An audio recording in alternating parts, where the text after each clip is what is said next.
বাংলাদেশ যুক্তরাষ্ট্র সম্পর্ক নিয়ে সাম্প্রতিক সময়ে বেশ আলোচনা হচ্ছে। ভারতীয় সংবাদ মাধ্যমে দেওয়া সাক্ষাৎকারে মার্কিন গোয়েন্দা সংস্থার প্রধান তুলসি গ্যাবার্ডের মন্তব্যের পর এবার দেশটির পররাষ্ট্র দপ্তরের নিয়মিত ব্রিফিংয়েও বাংলাদেশ প্রসঙ্গ উঠে আসে। বাংলাদেশে হিন্দুদের উপর হামলার অভিযোগ নিয়ে মার্কিন পররাষ্ট্র দপ্তরের ব্রিফিংয়ে করা প্রশ্নের জবাব দিতে রাজি হননি পররাষ্ট্র দপ্তরের মুখপাত্র ট্যামি ব্রুস। তিনি এটিকে দুই দেশের সম্পর্ক ও কূটনৈতিক বিষয় বলে উল্লেখ করেন। গত 17 মার্চ ব্রিফিংয়ে মার্কিন পররাষ্ট্র দপ্তরের মুখপাত্র ট্যামি ব্রুসের কাছে এ প্রশ্ন করা হয়। ব্রিফিংয়ে প্রশ্নকারী বলেন, মার্কিন প্রেসিডেন্ট নির্বাচনের কয়েকদিন আগে প্রার্থী হিসেবে ডোনাল্ড ট্রাম্প বাংলাদেশে হিন্দুদের উপর হামলা নিয়ে কথা বলেছিলেন, উদ্বেগ প্রকাশ করেছিলেন। তার পররাষ্ট্রমন্ত্রীর দায়িত্বের প্রায় 60 দিন হলো। বাংলাদেশে হিন্দুদের পরিস্থিতি নিয়ে তার মূল্যায়ন কি, তিনি কি পদক্ষেপ নিচ্ছেন? জবাবে ব্রুস বলেন, প্রশ্নকারী কি প্রেসিডেন্ট ট্রাম্পের কিছু দিক নিয়ে কথা বলছেন যে যুক্তরাষ্ট্র ও তার প্রশাসন অন্য দেশে যা ঘটছে তা কিভাবে দেখে? প্রশ্নকারী বলেন, বাংলাদেশ। ব্রুস বলেন, পররাষ্ট্রমন্ত্রী রুবিও অবশ্যই এই বিষয়ে নেওয়া সিদ্ধান্ত তার দৃষ্টিভঙ্গি অনুযায়ী নেবেন।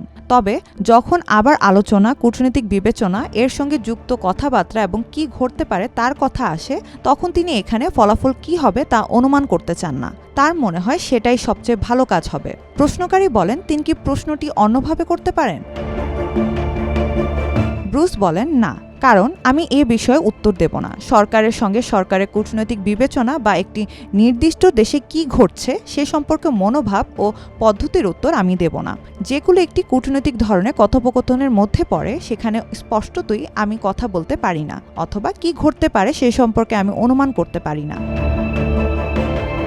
এর আগে বাংলাদেশের বর্তমান পরিস্থিতি নিয়ে যুক্তরাষ্ট্র গভীরভাবে উদ্বিগ্ন বলে জানান মার্কিন গোয়েন্দা সংস্থার প্রধান তুলসি গ্যাবার্ড। গত 17 মার্চ ভারতীয় গণমাধ্যম এনডিটিভিকে দেওয়া সাক্ষাৎকারে যুক্তরাষ্ট্রের director of national intelligence Tulsi Gabbard এ মন্তব্য করেন।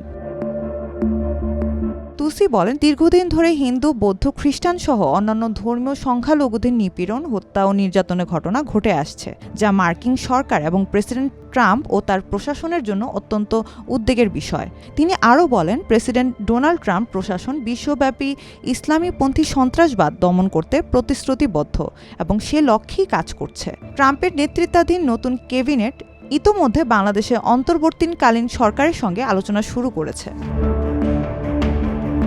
বাংলাদেশে ইসলামপন্থী চরমপন্থা ও সন্ত্রাসী উপাদানের উত্থান নিয়ে কথা বলতে গিয়ে গ্যাবার্ড বলেন, এটি এখনও একটি গুরুত্বপূর্ণ উদ্বেগের বিষয় রয়ে গেছে। তুলসি তার বক্তব্যে ইসলামিক খেলাফতের ধারণা এবং বিশ্বব্যাপী চরমপন্থী ও সন্ত্রাসী গোষ্ঠীগুলোর কার্যক্রম নিয়ে কথা বলেন। তিনি বলেন, ইসলামপন্থী সন্ত্রাসীদের হুমকি এবং বিভিন্ন সন্ত্রাসী গোষ্ঠীর বৈশ্বিক তৎপরতা একই মতাদর্শ ও উদ্দেশ্যকে অনুসরণ করে। এটি মূলত একটি ইসলামিক খেলাফত প্রতিষ্ঠার চেষ্টা।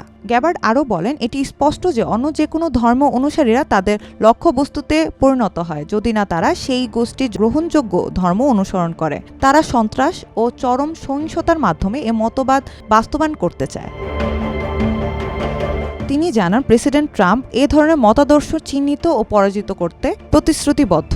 একে তিনি কট্টর ইসলামী সন্ত্রাসবাদ বলে অভিহিত করেন এবং এর উত্থানের সমাপ্তি ঘটাতে চান।